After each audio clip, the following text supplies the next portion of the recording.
think that it's very important to never forget that it is indispensable to be very good at what you do. And that sounds like dummy advice, but it's really not.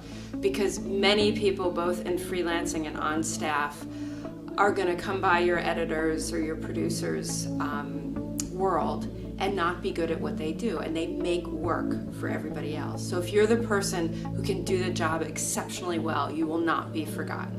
There are lots of things that you can do to get into journalism, but one thing that's very important to all journalists is having great contacts, because great contacts give you stories, great contacts gives you ways into the industry. So meet people, talk to them about what they do, ask their advice about what they do, get to know the people in the industry, the sorts of things that work for them, the sorts of people they're trying to recruit, the sorts of gaps that are emerging, and that will leave you very well informed indeed.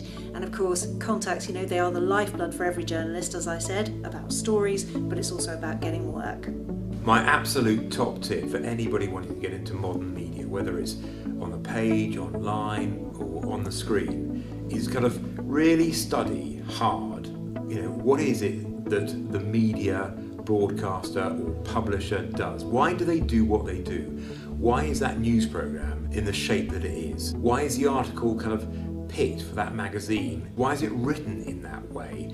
What are the points they're trying to get across? When you sit down then with your prospective employer and understand why they do what they do and how they're trying to improve it, then they'll listen to you and they'll want to hire you.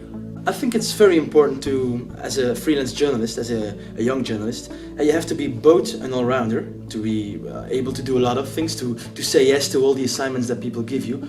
But on the other hand, try to find your own expertise, to find your own specialty, the thing that you're good in that makes you stand out among the rest of your young freelance journalist colleagues. And this is not always the thing that seems logical for you. Of course, you have to start from your own passions, your own background, but sometimes while doing something you might discover an unexpected specialty of yours, and then you have to, if you notice that it gets you revenue or it gets you assignments, you have to really put your efforts into this specialty or this expertise.